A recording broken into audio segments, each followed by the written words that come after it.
let's move on to Colonial Pipeline oil attack. I think this one's super, super interesting. So 5 facts, just so that we're all on the same page. So this year, the Colonial Pipeline in the USA was rocked by a major ransomware attack. With a 5,500-mile-long pipeline that travels over 1 million gallons of gasoline from state to state, it instantly closed due to the impact of the attack. A reported 100 gigabytes of data were exfiltrated and locked down from the Colonial Pipeline IT network, leaving the company without the ability to operate key systems that transport fuel. The attack was raced back to a single VPN login. The credentials appeared in a dark web password leak. The login was apparently outdated.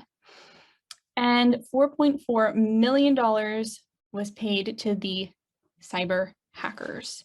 So my first question is for Louis. My question to you is, this was considered an attack on critical infrastructure in the US. Given the scale of the attack and impact it had on society, it begs the question, was this an attack to retrieve data, shut down operations, causing potential chaos, or both? That's a tough question, Laura. Well, okay, so I mean, for me, when I see an attack of this nature, what I look at is little effort for huge impact. Okay, so I think the impact, I'd like to kind of maybe spin the question a little bit and say, well, what was the impact, right? I think the retrieving of the data, obviously there's important data, critical data in there, but I think shutting down operations as critical as Colonial was demonstrates the impact on society to utility, right? If a utility is impacted, whether it's going to be hydroelectric, whether it's going to be a train, railroad provider, I think that to me is the smallest amount of effort for the biggest impact. And frankly, $4.4 million was paid. In the cybersecurity space, and I'm sure Julien and the others will attest, especially is never pay the ransom, right? But I think given the fact that they were able to shut down the pipelines rapidly without no real strategy to turn things back up quickly, that was going to be little effort for big impact. One thing that I do want to mention here is that this is a very unique world when we talk about the pipeline organizations. We talk about utilities in general. They're dealing with not only IT but OT, operational technology and information technology, and those two worlds really never talk to each other. The OT world was a kind of rock solid in the past, but now the OT is bridging itself into the IT world, which is making this huge exposure now. And that's the issue right there. So this OT technology, which has been running for years, right? I know David's nodding his head because he's seen that often, right? The OT was kind of like rock solid. You would never worry about it. But now OT is blending into IT. And this is where it's going to be a huge impact to not only, Colonial is just, a tip of the iceberg. We saw JBS meets, I believe, the last couple of weeks. And I worry frankly, when it comes time to these types of organizations. So to answer your question, was it data or was it chaos? I would go for the latter, chaos and quick benefit. Thank you for that answer. That was awesome. Also, just a reminder, if anyone has any questions to let us know. My next question is for Julien. Excited, Julien? Yeah. Okay, so why do companies still have a reluctance to use MFA solutions? Like, why? Yeah, well, I think we touched this a little bit in the previous discussion. The problem is when you have to do one more step, let's say, for everyone. The adoption is so important, and we didn't talk about that earlier, but the passwordless would be a way better solution. So there's a lot of companies working on that, kind of looking on your behavior around the keyboard and mouse and stuff like that. And this is stuff that is coming, although it's not quite ready. But the problem is the reluctance is in, like, I already have to open 3 emails and click here and do that. So 2FA is kind of a burden, so I won't do it. And it's always between the back of the computer, that the problem is it's the user, the person that is using the computer, the technology. So we have to make this easy. And it's the same reason, like we say, why does people still click on stuff that they shouldn't? right? It's not normal. And interesting fact, 4% of the whole company will click on anything. Even if it's written, don't click here, you're going to have some problem. Well, they still click on it. And you know why? The reason is the internet and everything is built towards clicking. You need to click to open, click for next, click for this, click to download, click here. And all of a sudden we say, don't click here, do not click there. So it's just an instinct to click everywhere, you know? So people will click everywhere all the time. And then 97% of all the breaches that we saw in the past year came from phishing. So people are clicking everywhere. And yes, if 2FA was activated or deployed, we wouldn't have any breach, probably. So I think at the end of the day is we need to make security easy. We need to make sure that not that we avoid the user, we need to have him part of the solution, because cybersecurity is not a product. It's not something that you acquire and you're done. There's no silver bullet. We said that in the past. Everyone said, just acquire my technology and you'll be good. No, you won't, because it's a process. It's a journey. It's stuff that you need to do awareness. We need to do what we're doing today, just talking about it and explaining what's happening out there. So we need to make this easy. We need to let people click everywhere, and that's okay. Because, you know, when you open the water, you have clean water, right? When you open the internet, we should have clean internet. And it's not the fact today, right? It should, and it will one day. It's like, you know, I'm a purist in cybersecurity, so that's the goal and the vision I'm trying to, you know, at one point arrive. But until that moment, we're like, you know, trying to do as much as we can, the best we can, and we have job to do, and having 2FA and all that stuff is a burden. So as long as this will be a burden, we will still have people reluctant installing those technology that is not sophisticated at all. It's just a second authentication. That's it. Your password, texto, boom, you're done. But then, oh, it's not easy. We need to. So I think that's where the problem is. It needs to be easy for the adoption. I love that message. Just make security easy. Love it.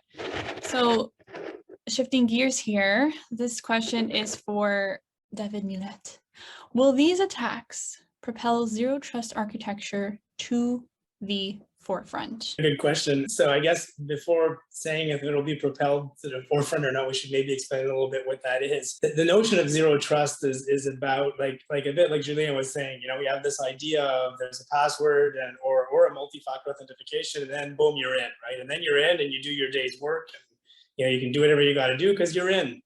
The zero trust factor is basically don't trust anything. You know, one system doesn't necessarily trust another. Even, you know, there could be a man in the middle, you know, sniffing traffic in the middle. So make sure that all communication between systems are encrypted. Make sure that your people are properly trained and vetted and monitored as far as the types of activities and what they're doing, clicking on. So you have an audit trail of these types of things. You know, make sure, like, it's basically securing the individuals, right? So through passwords and multi-factor authentication, but also securing the system-to-system communications. And also, for example, like, you know, when we go in to do operations in I guess, high risk environments, this started up, you know, within organizations like CRA, like DND, where when you go work in these organizations, it's literally drop all your stuff in the front, you're escorted to the room that you work in, you work, and then you're picked up and you're walked out at the end. You got to go to the bathroom, same thing. Everybody shut down their laptop, you're walked out through them because they minimize the risk. So this is like an extreme level of that, right? But, you know, there are organizations right now, most organizations that we do work in where we're deploying a new server, one example is we don't use our generic credential, right, to do actions on that server. We got to go get a unique use password tied to our user, right, that's only unlocked for one specific machine for a period of time that allows us access to do the work that we do, which is audited. So we're deploying a patch or whatever, we reboot, and then that password is gone and no longer usable. So it's about providing the minimal amount of access to individuals to allow them to efficiently do the work that they need to do and not more. So the whole superpower user password that lets you do everything, that holy, you know, magic wand that let you, that's a thing of the past, because that's a high risk element, right? So it's always the notion of assessing, reassessing, and adapting those elements. Like, for example, the problem that we had with regards to the expired password, right, that was used to get into the system, right? An old expired password to a VPN that was no longer in use was used, that crippled the whole environment. Well, if you had policies in place that said if password is not used for X amount of time, it expires, right? Because it hadn't been used for a long time, it could have automatically been locked or expired. Or if multi-factor authentication was in place, that would have been literally blocked, right? Or if for whatever means they did manage to get in, if you had multiple gates and doors throughout the process to get to where they wanted to, it would have probably been blocked before that, right? So I would say yes, most organizations are taking on a policy of, whether it's small, medium, or large. I think we all need to look at security and quality, the way that we approach, defending against these things, in relation to the risk. Because naturally, if your business is generating $200,000 of revenue a year, you're not going to spend $500,000 to secure it, right? You got to put it in relation to the risk factor, to what you have to lose, to the types of customers that you have, and what's demanded from that perspective. But having a chief security officer who is nominated, who has experience for working with firms, that can provide expertise like us, like the people that you have over here, that can help give you guidance to lock down certain things, and have policies of what happens when things happen, and how do you deal with that, and do you have appropriate backups to recover if whatever, if in fact your systems get totally encrypted and you don't have access to them, so you don't have to pay the ransom and you can get yourself out of that. These are all things that are the new reality, right? I mean, the same way that, certain people have, a security system on their door, and, certain people, we have to have the right policies in place to defend against it. If not, you're making yourself a viable target for the hackers to get in. If you make it difficult for them, chances are they're going to go look somewhere else, because there's a lot of easier targets out there. So many great points. I wanted to get into it, but we actually have questions from the attendees. We have 2 of them. One of them is a little bit more general, so I'm just going to read it out loud.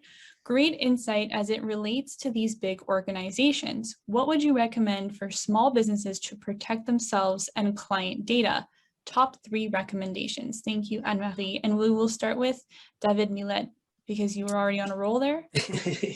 So small, medium business. So if you're a small organization, right, definitely multi-factor authentication for everything that you have is a must. Second is ensure that you have off-site backups, right? So take something that's on an external detached disk, even have duplicates of that backup if possible, right? But take an encrypted backup of what you have in case somebody does get in and basically encrypts your whole operation, you don't end up going under, right? So there's a lot of examples. In fact, in the last couple of weeks, I've talked with a couple of organizations that you wouldn't think of them as key targets. One of them is the company that delivers propane to our house. We live in the country, we have a farm area, and we have a big propane tank, and for like a month they didn't show up. I mean, they're calling them, they said, yeah, because we had all of our systems encrypted. We are a conglomerate of a bunch of them, and one of them had a 0-day attack on something, a patch that wasn't deployed, and lo and behold, they got in and the whole thing was encrypted. And now they're unable to operate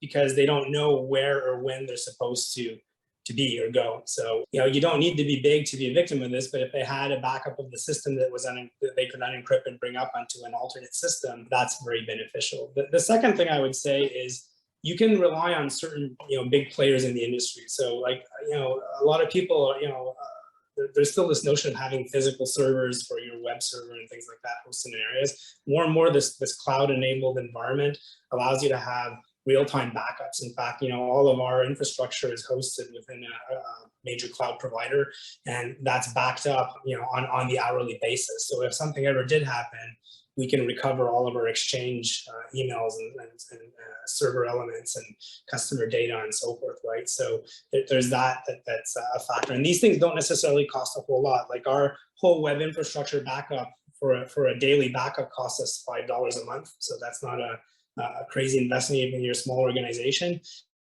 Work with experts. Have the experts come in and do pen tests against your system.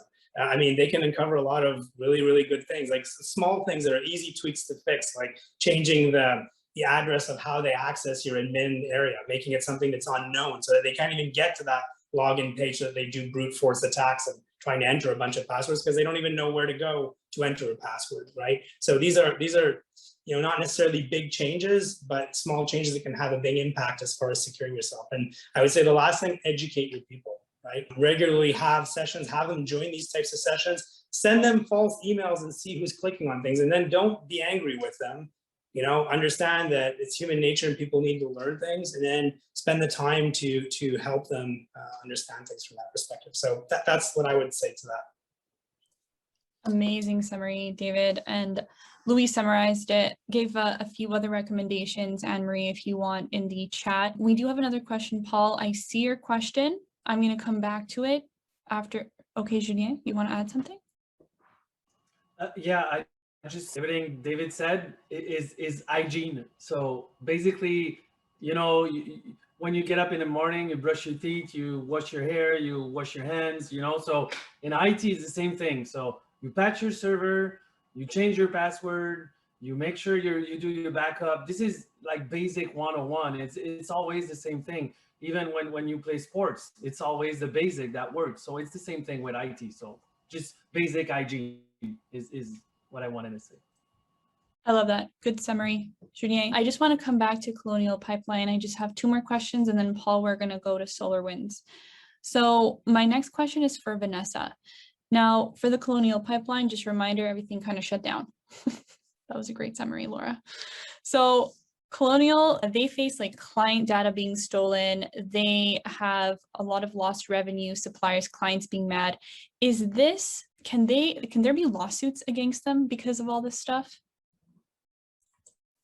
I mean, for sure. But then what's difficult, at least in Canada, is how are you going to prove that there's, how can I say that there's Are you trying to say like a malicious intent?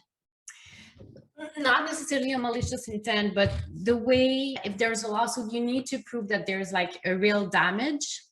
And regarding privacy, like personal information, how can you prove that the fact that someone had access to your data, to your personal information, that you as an individual have a damage because of that? You know what I mean?